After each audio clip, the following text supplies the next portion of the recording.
Like in the fascist states of America.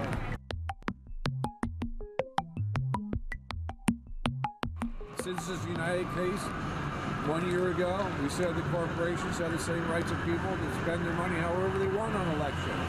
There's almost no restrictions, and that's the way it should be because corporations are people.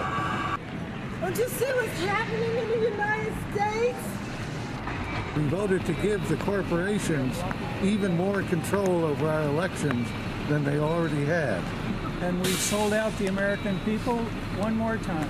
I'm Ruth Ginsburg, and I voted against this awful idea. I'm Justice Clarence Thomas, and I'm an Oreo. I believe my colleagues just bought the best democracy money can buy.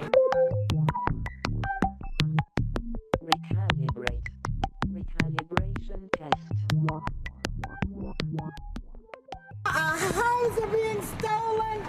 Corporations are all of a sudden people. We the people.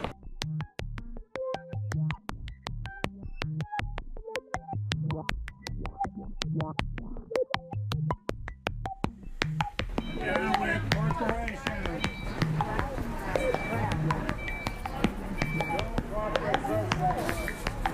That's been bought by the Power in the corporation.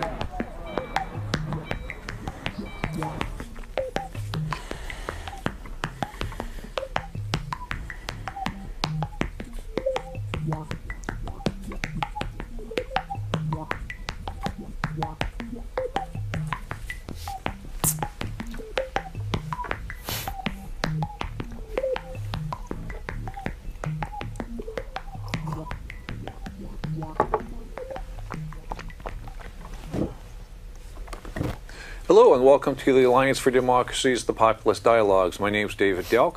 I'm host of this series of half-hour weekly cable public access programs produced here at the studios of Portland Community Media in Portland, Oregon. Today our guest is Dan Meek. Dan Meek is an attorney here in Portland. He is co-founder of the Independent Party of Oregon. He was known as the nuclear guy when he worked many years ago at Friends of the Earth, and he is an advocate for limiting campaign contributions in elections. And so welcome to the show, Dan. Thanks, David. Great, good. So today we want to focus on the Supreme Court and the decisions. Their session just ended a few weeks ago, and they had what I regard as a number of special important decisions, many of which were decided by a 5-4 majority. And so we want to talk about some of those. Okay, well, you asked me a little while ago, a week or so ago, to address the subject, and since then I've been looking into it and I've become extremely depressed. Depressed, okay. It was worse than I thought. Okay, because I was aware of 4 bad decisions, but I'm sure you probably found more than that. Actually, there are dozens of them, and I would like to just briefly run through 4 or 5 and then focus on 2 of them. Mm-hmm. A problem is that you really can't get the flavor of how bad these decisions are without looking into 1 or 2 of them in detail and then understanding the rest of them are just as bad. Mm-hmm. Okay. And of course, this is on top of the horrendous decisions the Supreme Court has made in the last session, including the Citizens United case, which said that corporations and any other entity can make unlimited independent expenditures in races for every public office in the United States. And that pretty much undid all of the work that you've been trying to do. Well, not exactly. Many things could have been done, for example, by Congress in order to offset Citizens United. Congress could have required that these independent expenditures by corporations, that the ads that they fund identify exactly who's funding them. But Congress didn't do that, even though there were very large majorities of Democratic majorities in both the Senate and the House. At the time that Citizens United came out, they had a full year after that to do something about it. Required disclosure. They could have, in fact, they could have reversed Citizens United simply by passing a law to remove jurisdiction from the U.S. Supreme Court over campaign finance reform laws. The Congress has has absolute control over the jurisdiction of the U.S. Supreme Court and can take cases out of their jurisdiction whenever it wants to. It's done so many times. But the Democrats didn't even try. They also could have, by law, enlarged the court to 11 members, given President Obama 2 more members to appoint, and then rehear the case and decide it in the other direction, 6-5, instead of deciding it the way it was, 5-4. But that's water under the bridge, because what Citizens United accomplished was additional hundreds of millions of dollars going into the campaigns of Republicans for Congress. Using that money, they were able to take the House of Representatives, and so now it would take the agreement of the Republicans in the House of Representatives to do anything to counter Citizens United. So, can you speculate about why the Democrats didn't do anything? Well, my belief is that they thought that unleashing corporations and unions, for that matter, to make unlimited independent expenditures would be good for them. Good for the establishment Democrats. In the 2006 and 2008 cycles, the Democrats actually received more money from corporations than the Republicans did. And their independent expenditures on behalf of Democrats were more than the independent expenditures on behalf of Republicans. So the corporate Democrats, the establishment Democrats, weren't all that concerned about it, and so they did nothing about it. Of course, that allowed the corporations to say, well, we don't have to support these Democrats anymore. These Democrats who pretend to be progressives and occasionally, take us to the woodshed. We can just support people who absolutely love us and who will support us no matter what we do. And so that's what they did. Okay. So there are tipping points in history and turning points, and this was one of them, and the Democrats failed to do anything to counter it until it was too late. Okay. Right. Anyway, this session, if anything that's even worse, let's look through 4 or 5 cases, and I've got little summaries of these cases from an organization called Alliance for Justice, and their summaries appear to be pretty accurate. The first one, first slide, is Arizona Free Enterprise Club versus Bennett. This is the case where the Supreme Court, these are all 5-4 decisions, struck down Arizona's system for public funding of candidates for state and local offices.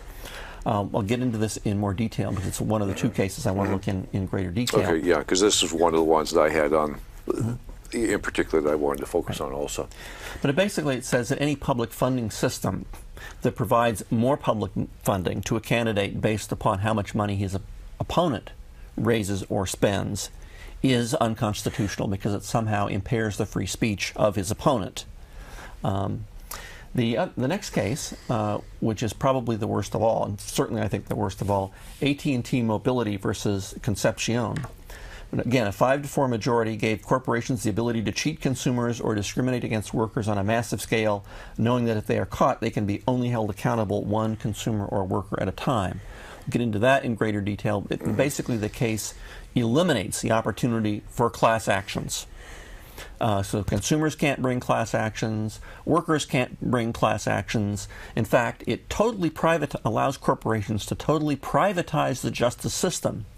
So that, and if you ever have a dispute with a corporation, you don't go to the court system. Where do you go?